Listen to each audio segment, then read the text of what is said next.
हमारी खुदावन यीशु की अंजील मुक़द्दस मत्ती के मुताबिक उसका 5वां बाब 20 से 26 आयत तक। उस वक्त यीशु ने अपने शागिर्दों से कहा, मैं तुमसे कहता हूँ कि तुम्हारी रास्ते फकीरों और फरीसियों की रास्ते से ज़्यादा न हो, तो तुम आसमान की बादशाही में हरगिज़ दाखिल न होंगे। तुम सुन चुके हो कि अगलों से कहा गया था कि तू खून मत कर, और जो कोई खून करे वो अदालत में सज़ा के लायक होगा।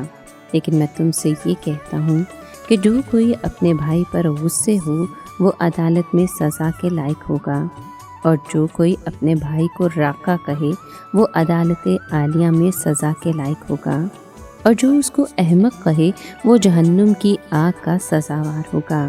बस अगर तू कुर्बानगाह के पास अपनी नज़र ले जाए और वहाँ तुझे याद आए कि मेरे भाई को मुझसे कुछ शिकायत है, तू अपनी नज़र कुर्बानगाह के सामने छोड़कर चला जा। पहले अपने भाई से मेल कर, तब आके अपनी नज़र गुजरान। जब तक तू अपने मुद्दई के साथ राह में है, जल्द उससे मेल कर, ताना हो कि मुद्दई तुझे मुंसिफ के हवाले करे और मुंसिफ तुझे प्यादे के सुपुर्द करे और तू कैद खाने में डाला जाए। मैं तुझसे सच कहता हूँ कि जब तक तू कोड़ी कोड़ी अदा ना करेगा, वहाँ से हरगिज़ ना छूटेगा। पाक कलाम के पढ़े और सुने जाने पर खुदावन की बरकत हो, खुदा का शुक्र हो। अजीज़ दोस्तों, आज के कलाम में हम सुनते हैं कि यीशु मसीह रास्तबाजी के रवायती तस्वुरात और ख़यालात की नफ़ी करता है और आसमान की बादशाही के शहरी होने का बुलंद तर मयार बयान करता है। खुदावंद यीशु मसीह हमें बताता है कि अगर तुम्हारी रास्तबाजी फकीरों और फरीसियों की रास्तबाजी से ज़्यादा ना होगी, तो तुम आसमान की बादशाही में हरगिज़ दाखिल ना होगे। उस वक्त फकीरों और फरीसियों को रास्तबाजी का मुजस्मा और आम लोगों से ज़्यादा रास्तबाज माना जाता था। वो ज़्यादातर दीनी रसूमात की अदायगी की बदौलत रास्तबाज गर्दाने चाहते थे, अगरचे उनके दिल हकीकी तौर पर खुदा की तरफ रजू ना होते थे। उन्हें अपनी रास्तबाजी के ज़रिए से सिर्फ अपनी तारीफ़ अजीज़ थी। वो खुदा की तारीफ़ को सानवी दर्जा देते थे। उन्हें देखकर उनके बारे में खौफ, रोब और इज़्ज़त के ख़यालात तो उजागर होते थे, मगर खुदा की तारीफ़ करने की तहरीक नहीं मिलती थी। खुदावन ने उनकी हकीकत उन पर खोलते हुए उनसे कहा, ए रियाकार फकीर और फरीसियों, तुम पर अफसोस कि तुम सफ़ेदी फिरी हुई कब्रों की मानद हो।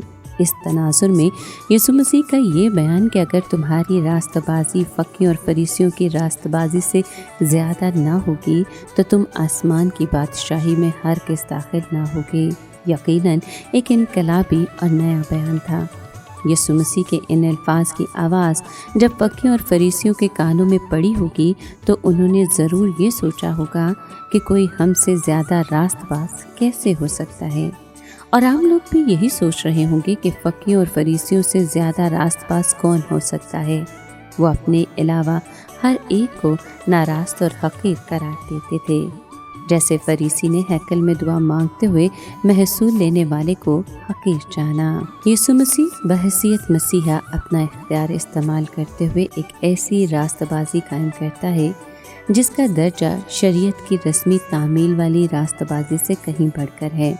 वो अपने सुनने वालों से कहता है कि वो दिल की रास्तबाजी इख्तियार करें जिसका मुहर्रिक खुदा और दूसरों के लिए मोहब्बत होती है। अजीज़ दोस्तों, आज का कलाम हमें एक ऐसी रास्तबाजी इख्तियार करने की ताकीद करता है जो खारजी रस्मों से बढ़कर दिल की गहराई तक जाती है। ये हमें गुस्से और तनाज़ात पर सुलह और मोहब्बत को फौकियत देने पर उभारता है। रोज़ों के आयाम में से गुजरते हुए हम इस तालीम की बदौलत ये याद करते हैं कि हमें अपनी ज़िंदगी में बातनी तब्दीली, सुलह और अपनी ज़िंदगियों में रास्तबाजी के लिए खुदा का बुलंद तर मयार अपनाना है, और ये औसाफ हमारी ज़िंदगी के लिए नहायत अहम और ज़रूरी हैं।